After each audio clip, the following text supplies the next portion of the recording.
berikutnya. Kemarin kita sudah bahas di video sebelumnya itu jaringan epidermis. Jaringan epitel ya pada hewan. Kita lanjutkan sekarang yang jaringan otot pada hewan. Kita ingat lagi, jaringan otot itu adalah kumpulan sel yang dianya memiliki ciri dari kelompok jaringan otot itu dia memiliki kemampuan memanjang dan memendek. Berarti sel-selnya itu bisa lebih panjang, bisa lebih pendek. Cuma kadang istilahnya memanjang dan memendeknya itu pakai istilah biologi ya. Misalnya kalau memendek itu istilahnya kontraksi. Berarti selnya menjadi lebih pendek. Kalau sel yang lain nggak bisa begini. Kalau sel-sel otot bisa. Sementara lawannya adalah relaksasi. Relaksasi berarti selnya jadi lebih panjang. Panjang. Ya. Oke, jaringan otot yang punya kemampuan seperti ini ternyata punya sifat pada bagian tubuh kita itu berbeda-beda. Ya. Misalkan saja otot yang menggerakkan jantung.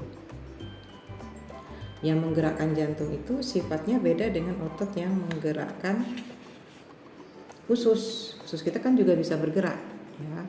Jadi dengan dia memanjang dan memendek, otot jadi bisa bergerak. Sehingga antara jantung dan usus itu agak sedikit beda nanti dari struktur selnya.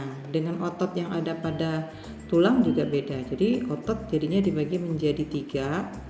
Ada namanya disebut nanti otot jantung, ada disebut nanti namanya otot polos, ada lagi nanti disebut istilahnya otot lurik. Ya, di sini kita tulis ciri. Yang pertama, untuk memudahkan kalian memahami ini, kita lihat dulu dari tempat ditemukannya jenis otot ini. Misalkan otot jantung, namanya aja otot jantung.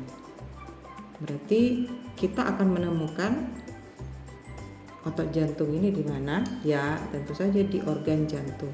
Makanya organ jantung itu bisa bergerak memompa darah ke seluruh tubuh karena di dalamnya terdapat jaringan kumpulan sel otot-otot jantung. Ya. Selanjutnya untuk otot polos. Nah, tempatnya ya. Otot polos. Nah, ini inisialnya kita pakai yang S karena dia sendiri yang nama otot yang menggunakan huruf S. S-nya di sini berarti tempat yang namanya semuanya pakai awalan S, yaitu saluran. Saluran apa saja yang ada di tubuh kita? Ya, seperti pipa lah bentuknya berarti ya. Ada namanya saluran napas. Berarti kenapa bronkus, bronkiolus bisa membesar, bisa mengecil, itu karena isinya ada otot polos. Kemudian saluran pencernaan kayak usus, lambung itu isinya adalah otot polos. Makanya bisa bergerak seperti itu. Kemudian untuk otot lurik ini ciri khasnya di huruf R. Di R-nya ya. Kenapa? Karena kita akan menemukan otot lurik itu di bagian tubuh kita yang melekat pada misalnya R rangka, sehingga juga disebut dengan istilah otot rangka atau otot yang melekat pada tulang. Makanya tulang kita bergerak itu karena banyak mengandung dikelilingi atau istilahnya gitu oleh otot-otot lurik ya. Ini untuk tempatnya, jadi gampang sekali adik-adik ingatnya, nggak susah ya, dari inisialnya bisa kita temukan. Sekarang ciri yang berikutnya itu nanti kita lihat adalah sifatnya, sifat dari masing-masing jenis otot ini atau kerjanya boleh juga gitu. Nah, otot jantung ini bekerja tanpa menuruti kemauan kita. Nggak bisa kita suruh jantung kamu harus berdetak lebih cepat, kamu harus berhenti, sehingga tidak menuruti kemauan. Suka diistilahkan dengan tidak sadar. Istilah ilmiahnya tidak sadar itu adalah invertebrata, bukan involuntar, dengan invertebrata, semua in lalu invertebrata, bukan ya. Itu artinya tidak involuntar. Demikian juga otot polos, saluran pencernaan kita tidak bisa suruh-suruh, bekerja dalam keadaan tidak sadar, berarti juga involuntar. Nah, kemudian kalau otot yang melekat pada tulang di tangan kita, di jari kita ini seperti ini berarti daging-daging yang ada pada jari ini semuanya adalah otot lurik. Ini bisa kita suruh menuruti kemauan, berarti dia sadar, bersifat sadar, berarti bahasanya voluntar. Nah, berarti otot lurik yang memang beda sendiri ya. Nah, berdua ini involuntar, sementara lurik voluntar atau sadar. Nah, berikutnya baru kita lihat bentuk dari ototnya. Bentuk nggak muat ya. Bentuk dari jaringan-jaringan otot jantung bagaimana, otot polos bagaimana, otot lurik bagaimana. Kalau otot jantung, kalau kita iris tuh jantung, nanti di dalamnya akan kita temukan serabut-serabut yang berbentuk seperti ini. Ya. Nah. Jadi dia kayak ada percabangan gitu ya. Nah, seperti ini percabangan, lalu dia nanti akan ada garis-garis hitam gelap terang ya. Di sini Mbak bikinnya seperti ini. Jadi ada garis-garis luriknya. Kemudian dia memiliki inti satu di tengah.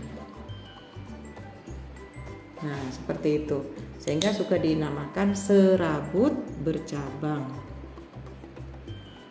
Serabut bercabang. Jadi kalau udah ada kata-kata bercabang, udah pastilah itu ciri dari otot jantung ya. Sementara otot polos, kalau kita potong-potong usus, kita sayat tipis-tipis, nanti kita lihat di bawah mikroskop akan kita temukan bentuk-bentuk bulat-bulat seperti ini panjang.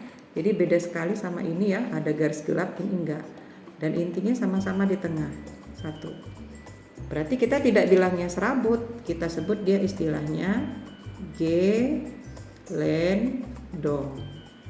Namanya gelendong ya. Kemudian untuk otot lurik, nah untuk otot lurik dia mirip dengan otot jantung, cuma bedanya dia nggak ada cabang begini. Sehingga kalau kita buat gambarnya, jadi kira-kira seperti ini serabutnya. Kalian bayangkan aja abon. Nah, abon itu kan halus-halus dari daging itu yang dirobek-robek ya. Nah, kalau itu kita lihat di bawah mikroskop akan seperti ini gambarannya. Ya, mirip ya dengan otot jantung, cuma bedanya dia tidak bercabang. Nah, lalu intinya ini juga tidak di tengah tapi di tepi-tepi di sini. Dan tidak hanya satu, banyak.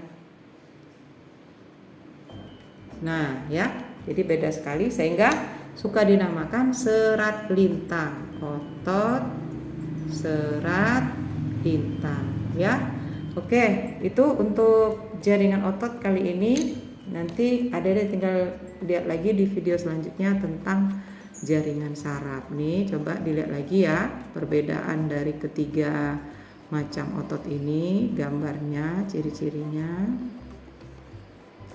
Ya, oke, itu aja untuk video kali ini. Terima kasih, tetap semangat belajar supaya tercapai cita-cita kalian. Terima kasih.